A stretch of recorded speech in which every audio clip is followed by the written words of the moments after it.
আজকে আমি তোমাদের সঙ্গে তোমাদের এবছর ফাইনাল পরীক্ষায় আসতে পারে এরকম একটি 8 নম্বরের গুরুত্বপূর্ণ প্রশ্ন লেখায় ও রেখায় জাতীয়তাবাদের বিকাশের সম্পূর্ণ উত্তর নিয়ে আলোচনা করছি। প্রত্যেককে বলবো ভিডিওটি একদম স্কিপ করো না, প্রত্যেকে ভিডিওটি মনোযোগ সহকারে দেখে স্ক্রিনশট নাও এবং নিজেদের প্রস্তুতি শুরু করে নাও।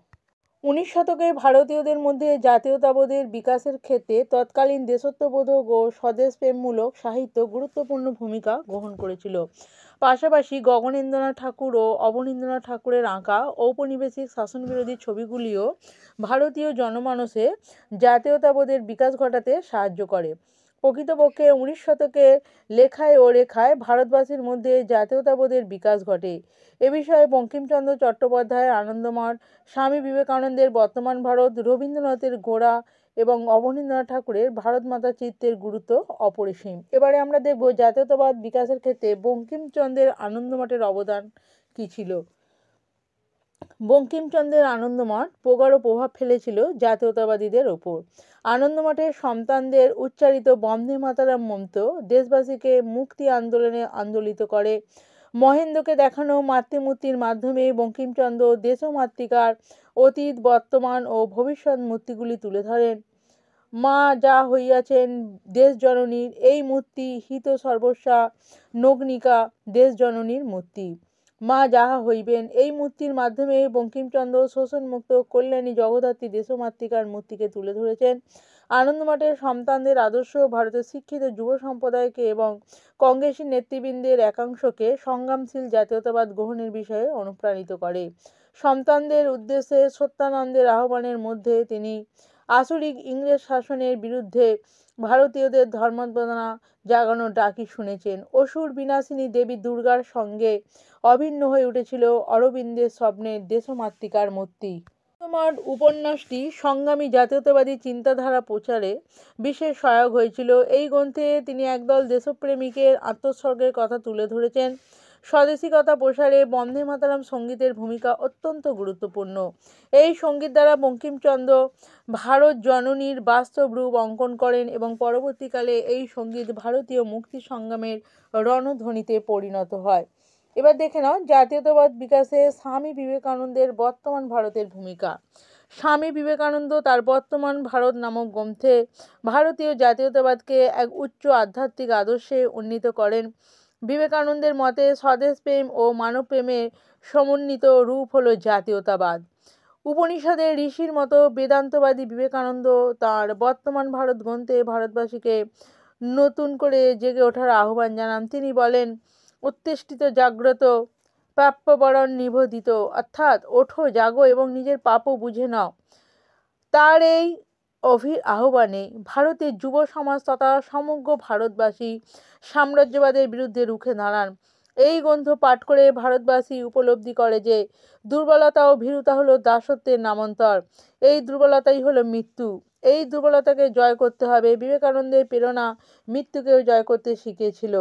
এই গ্রন্থটি দুর্বলতা, ভীরুতা, হীনমন্যতা ও পুরাণ অনুকরণে মত্ত ভারতবাসী মনোভূমিতে আত্মবিশ্বাস, মূল্যবোধ ও স্বদেশপ্রেম জাগরিত করে ভারতীয়দের জাতীয়তাবোধে উদ্দীপিত করে তোলে।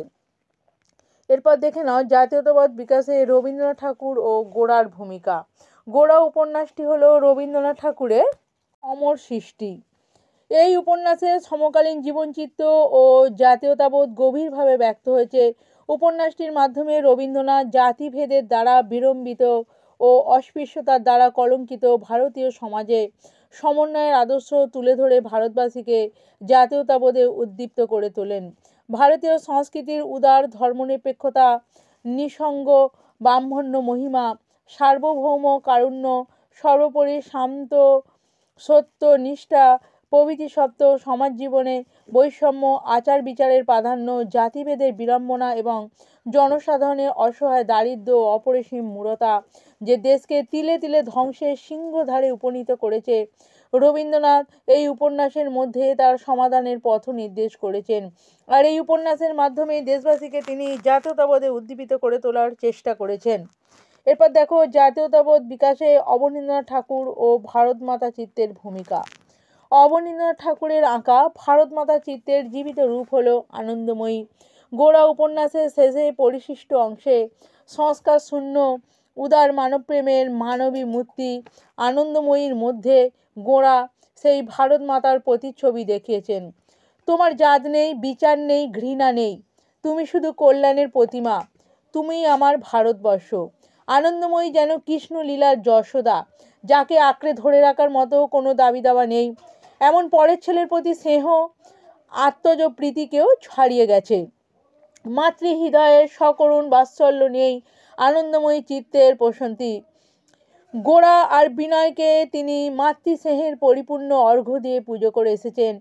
সংসারে এদের চেয়ে বড় আর তার কেউই ছিল না। যে গোড়াকে কোলে পেয়ে তিনি ব্রাহ্মণ পণ্ডিতের পৌত্রী হয়েও আচার বিচার জলাঞ্জলি দিয়েছিলেন, সেই গোড়াই আবার অতিমাত্রায় আচার বিচার পরায়ণ হয়ে তার হাতে রান্না খাওয়া ছেড়েছিল। কিন্তু কোনো রকম দুঃখ কষ্ট তাকে বিচলিত করতে পারেনি। সমস্ত উদ্বেগ নিস্তব্ধভাবে পরিপাক করাই ছিল তার চির অভ্যাস। সুখ দুঃখ উভয়কেই তিনি শান্তভাবে গ্রহণ করতে পারেন। এইভাবে ভারত মাতা চিত্তের মাধ্যমে অবনীন্দ্রনাথ ঠাকুর হিত সর্বস্ব নগ্নিকা দেশমাতৃকার পরিবর্তে শোষণমুক্ত কল্যাণময়ী জগদ্ধাত্রী দেশমাতৃকার ছবি গড়ে তোলার জন্য যুব সমাজকে আহ্বান জানিয়েছেন এবং তাদের মধ্যে জাতীয়তাবোধ জাগরণে সচেষ্ট হয়েছেন। আমরা একদম উত্তরের শেষে চলে এসেছি, দেখে নাও উপসংহারে। উপরে উল্লেখিত আলোচনার পরিপ্রেক্ষিতে বলা যায় যে ঊনবিংশ শতাব্দীতে বিভিন্ন জাতীয়তাবাদী লেখায় ও রেখায় ভারতীয়রা জাতীয়তাবাদে উদ্দীপ্ত হয়ে ওঠে। আজকের ভিডিওটি আমি এখানেই শেষ করব। আবারও তোমাদের জন্য গুরুত্বপূর্ণ সাজেস্টিভ ভিডিও নিয়ে উপস্থিত হব। ভিডিওটি কেমন লাগলো অবশ্যই তোমরা কমেন্ট বক্সে জানিও এবং চ্যানেলে নতুন হয়ে থাকলে এই ধরনের গুরুত্বপূর্ণ ভিডিও পেতে অবশ্যই চ্যানেলটা সাবস্ক্রাইব করে রাখো। ধন্যবাদ।